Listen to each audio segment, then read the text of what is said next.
What is your name and what office are you running for? My name is STEVENSON. I'm running for a re-election on City Council for Ward O'Damon. What was your most recent job, or maybe most recent 2 jobs for you? Sure. Over the past 4 years, I've served as City Councillor for Ward O'Damon on Edmonton City Council.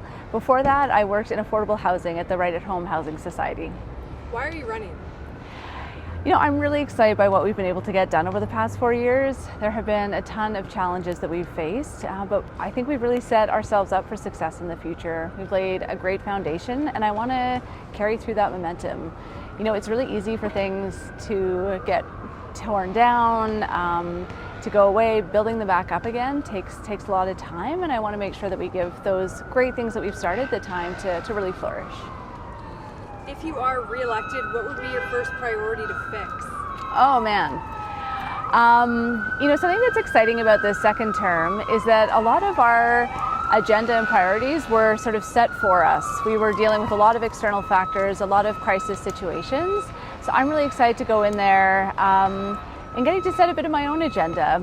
The first big thing that will be coming up for the new council, of course, is our fall budget adjustment. Top priority for me in that budget is around traffic safety, so getting some enforcement resources to deal with noisy vehicles and also traffic safety. Speaking of noise, Yeah. How will you balance fiscal responsibility? Yeah, we faced a bit of a perfect storm over the past 4 years. A lot of our services had been eroded over time. So even as we were adding more roads and parks, we were actually decreasing our budgets to maintain them. You can only kick that can down the road for so long until you have to reckon with it. So we were doing a lot of that work to reinvest in our core services, and then got hit by inflation. And so, it has been tough. I appreciate taxes have increased more than is sustainable in the long run. Ultimately, I think we made the right choice to kind of ride out the inflation wave rather than massively scaling back on our services. We've seen in other jurisdictions that cut further back on transit, for example, that their recovery has taken a lot more time. So again, we rode out those really tough cost pressures, but I think it was the right thing to do in terms of maintaining our services. Moving forward though, I absolutely want to see a more sustainable approach long term. So I'm excited to be looking at industrial development to increase our revenue there, and just making sure that we're finishing the work of fixing our structural budget issues. Construction, long timelines, we all know it frustrates Edmontonians. So what would you change about how Edmonton plans and delivers these projects? So, short term, I think our accelerated construction approach that we've taken on the LRT has been really successful. So it has meant more dramatic impacts, so full closures of intersections, but for much shorter durations. What I hear from businesses, they can sort of handle the first year of a major construction project, then it stretches out to the second year, and then the third, and by the third they've exhausted all of their resources, they've exhausted all their reserves. So I think we need to be moving faster. We need to be getting in and out in a much more efficient way. Again, accelerated construction on Valley Line has been a success, and I'd like to see more of that going forward. Longer term though, another really important solution is that we're doing the proactive maintenance so that things don't all fall apart at once. Again, that's a lot of what's happening in the west end of downtown.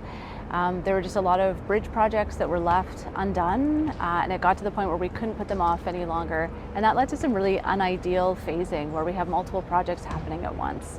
So that's also part of the solution, is managing our assets more efficiently so that we can phase out the construction moving forward. What is your plan to make Edmonton safer? Yeah, safety continues to be an issue I hear about very often. There's sort of short-term solutions and long-term solutions. We have been looking at our blueprint for violence prevention, so really working to deal with some of the main drivers of violence in our community, working with high-risk youth, for example.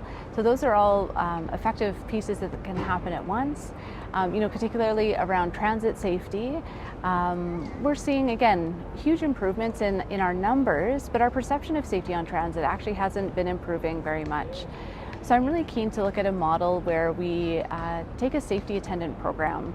So it's a resource in the station that is, part sort of security guard, eyes on, part navigator, helping people to get through the stations, welcoming people to the stations, and then third, just cleanliness, keeping the stations tidy and welcoming. I think that will go a long way in helping that, both safety itself and the perception of safety on transit. Longer. All the best. Oh, thank you. Longer term is, of course, looking at the root causes of the challenges that we're seeing in our city, some of what drives, particularly some of the petty crime. So, of course, investing in solutions like housing, mental health and addictions, these are all really critically important. We have a role to play as a city, and also advocating to other orders of government. Where do you stand on infills, and what is the path forward? So I'm a supporter of infill. I think it's really important for us to be welcoming new homes to our existing neighborhoods. That helps us avoid the costs of sprawl, helps us have a more sustainable community and more vibrant ones where we have activity on our streets, local businesses can be supported. But we didn't get it all right.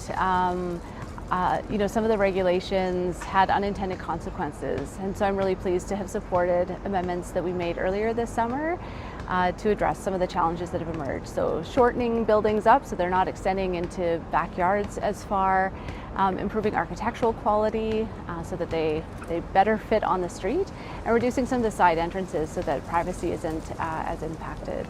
So, this is how we've continued to evolve infill over time. Our regulations. The other really important piece, of course, is the practices. We know that there are builders who are not responsible, who are causing damage to neighboring properties. That's not something that any homeowner should be left to deal with alone.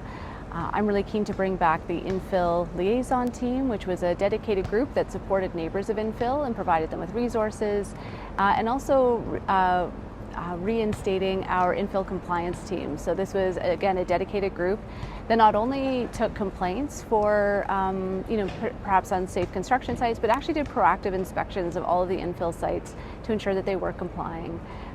That's critically important to do more of. What do you think of the city's relationship with the province, and how do you think it should be?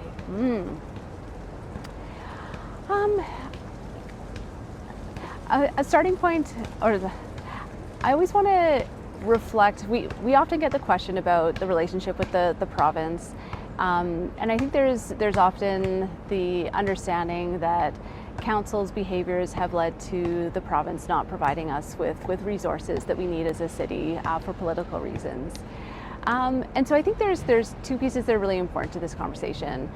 Of course, absolutely, we want to be having productive relationships with all of our partners, all of our external partners.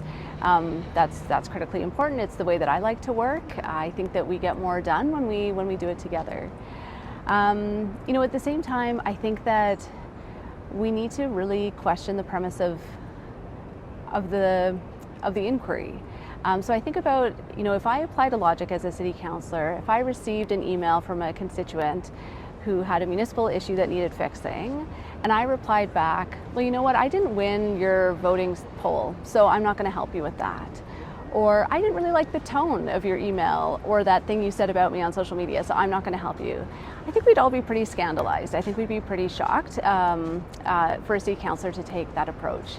So I think we need to, kind of question if it's appropriate for politics to enter into serving Edmontonians in the way that they need to be served.